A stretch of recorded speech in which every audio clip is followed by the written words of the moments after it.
name is Kathy, and today I'll be discussing how to use homeopathic remedies on ailments, continuing with muscle, bone, and joint ailments, starting with the letter C. But before I do this, I wanted to let you know that because I have a great many videos now on many different topics, that I've decided to make several different video playlists so that it's easier to find the videos of greatest interest. So please check out my playlist page. Please refer to my How to Use Homeopathic Remedies video before using the material in this video. I'll be discussing how to use homeopathic remedies on specific ailments, but I've broken these ailments into categories for easier reference. I'll begin with ailments of the mind and emotions, then I'll move on to ailments of the brain and nervous system, then move on to issues concerning your skin, nails, hair, eyes, ears, nose, teeth, gums, lungs, respiration, heart, blood, circulation, muscles, bones, joints, esophagus, stomach, duodenum, small, large intestines, liver, gallbladder, pancreas, kidney, gallbladder, ailments specific to women, then specific to men, then issues of the hormones and the metabolism, then issues of infections, infestations in the immune system, then issues surrounding fertility, pregnancy, and surrounding childbirth and postnatal problems, then homeopathic remedies that address special problems in infants, ailments and diseases in childhood, and special issues of adolescence, and finally, special issues of the elderly. Constitutional treatment involves treating the totality of the individual person.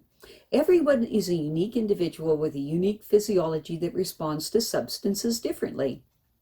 In homeopathy, it is recognized that people will react strongly to certain remedies, and as a result of this, they can be loosely placed into different categories called constitutional types. Homeopaths talk of, for example, phosphoric types. These are people that react strongly to phosphorus, or arsenicum album types, those who react strongly to arsenicum album. The belief is that people of one type share similarities in terms of body shape, character, and personality, and the sorts of diseases from which they suffer. An example, Natrum people tend to be pear-shaped, have a dark complexion, be fastidious and rigid in personality, and keep themselves to themselves. They also crave salt and suffer from constipation. As another example, Lycopodium types tend to be tall, ganglion, of a stooped appearance, with an anxious expression and a craving for sweets and a propensity to produce intestinal gas. Now, of course, constitutional types have their limitations. In reality, each person is an individual, and so there are as many constitutional types as there are human beings. And an account must be taken of the sum total of the person's inherent predispositions, past illnesses, diet, general reactions to the environment, intellectual and emotional features, and general attitude towards life. This is what is meant by constitutional treatment.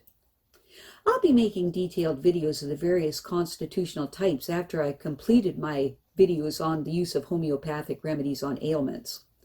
The ideas, procedures, and suggestions in this video and all my homeopathic videos are not intended as a substitute for the medical advice of a trained health professional. Consult your physician before adopting the suggestions in this video. If you're pregnant, do not attempt these techniques without the approval of your physician.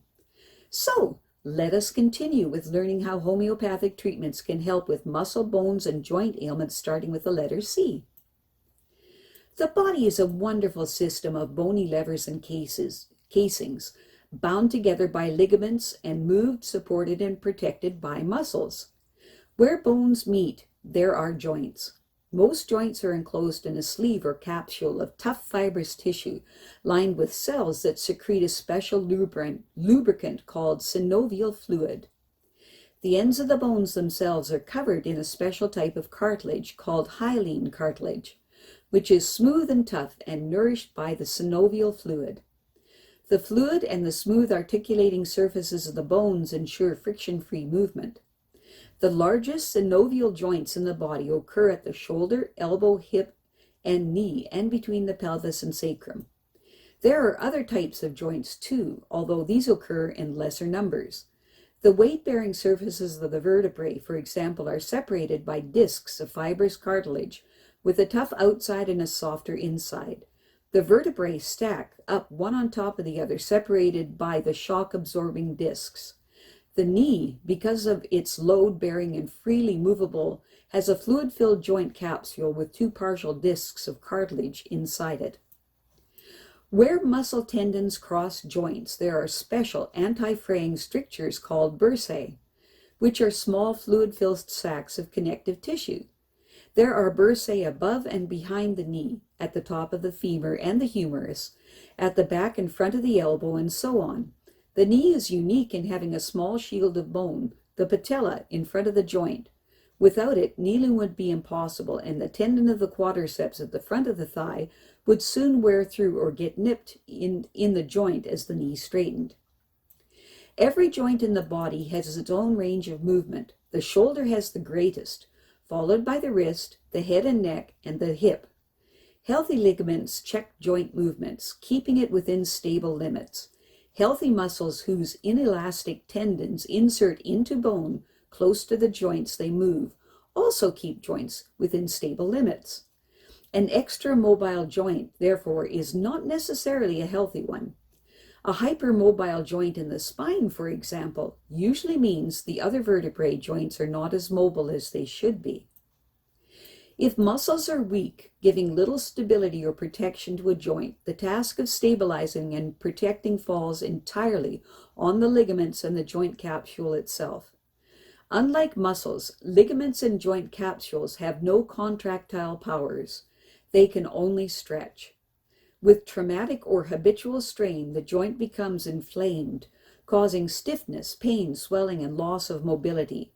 It may even dislocate, becoming useless because the fulcrum against which the muscle exert their leverage has fallen apart.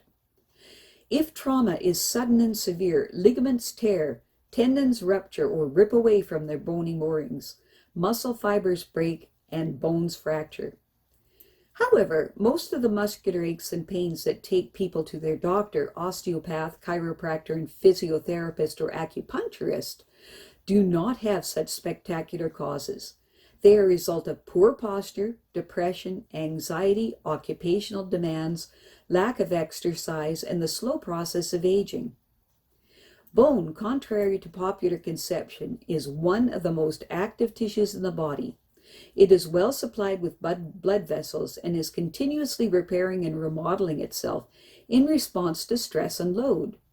Exercise and sufficient calcium and vitamin D in the diet encourage growth, maintenance, and repair. In fact, calcium is continuously exchanged between the bones and the blood in order to keep sufficient calcium in the blood for nerves and muscles to function properly. In an adult, the manufacture of blood components, red and white blood cells and platelets, is carried out in the marrow inside the vertebrae, breastbone, ribs, pelvis, and heads of the humerus and femur. Cervical spondylosis is a form of arthritis in which the vertebrae of the neck grow extra bone and start to press on adjacent nerves, causing a stiff and painful neck and tingling sensations, numbness, pins and needles, or pains in the hands and legs of one or both sides of the body, and sometimes headache, double vision, and dizziness or unsteadiness when the neck is turned in certain directions. Homeopathic treatment is the same as for osteoarthritis, but the remedies that follow are also helpful. Specific remedies, to be taken 4 times daily for up to 14 days. For headache behind the forehead with limbs numb and flatulence, use Argentum Nit 6C. For tenderness at back of neck, over backward pointed spines of the neck vertebrae, and the chest feels constricted and the person is weak and shaky, use Agaricus 6C. For shooting pains up the spine and into the head with a burning sensation in the spine, use Picric Acid 6C. Coccydia is a continuous aching pain in the area of the coccyx, which is the small fused bones at the base of the spine, caused by injury or a heavy fall on the rear end. It can also occur after childbirth. If the following remedies produce no improvement, see your doctor. Specific remedies to be taken 3 times daily for up to 7 days. If it's brought on by a fall, use Hypericum 6C. If the coccyx feels bruised and aching and improves in damp, wet weather, use Causticum 6C. If pressure and drafts increase pain and there is constipation, use Silicea 6C. If the coccyx feels as if it has a heavy dragging weight attached to it, use Antimonium tart 6C. For recurrent tearing or jerking pain, use Cicuta 6C. That's Cicuta, Cicuta 6C. If the pain gets worse when sitting down or walking, use Bichrom 6C. Self-help. Rest as much as possible lying down on your front to take pressure off the coccyx. Pressure can also be alleviated by sitting on rubber ring. Local heat may also help. Chiropractic treatments would also help if the problem was caused by a bad fall. Cramps. A cramp is acute discomfort caused by muscles going into spasm, which is a violent, uncontrollable contraction caused by the shortage of oxygen and the buildup of lactic acid. Prolonged sitting or standing, lying in an awkward position, strenuous or unaccustomed exercise, and pregnancy are the most common causes of cramps. Less often, cramp may be a symptom of atherosclerosis or Berger's disease. Occasionally, cramp can be as simple as sodium deficiency caused by excessive sweating while exercising, working in extreme heat, or taking a sauna. If cramps occur frequently for no obvious reason, constitutional homeopathic treatment may help. The following remedies are for emergency use. Specific remedies. To be taken every 5 minutes for up to 6 doses. For severe cramps, mainly in the legs or feet, and the cramps begin with a twitching of the muscles, use Cuprum 6C. For cramps accompanied by headache, loss of appetite, nausea, and constipation, often worse at night, use Nux 6C. For cramps that come on as a result of fatigue, use Arnica 30C.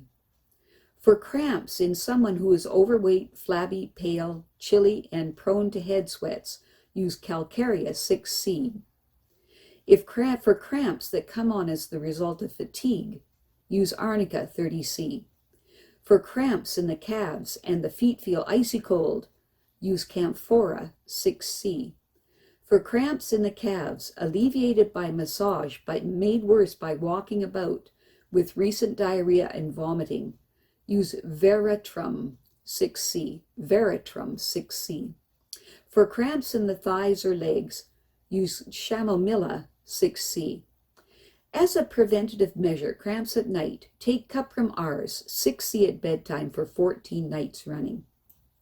Self-help. When cramps come on, try to stretch muscles involved and massage them to increase the blood supply. If the cramp comes on at night, raise the foot of your bed by about 4 inches. Extra magnesium might also help. I have a great many videos now on many different topics, and so I've decided to make several different video playlists so that it's easier to find the videos of greatest interest. So please check out my playlist page. Well, that's it for now. To stay up to date with my latest videos, make sure to subscribe to this free YouTube channel by clicking the red subscribe button right below this video. Take care.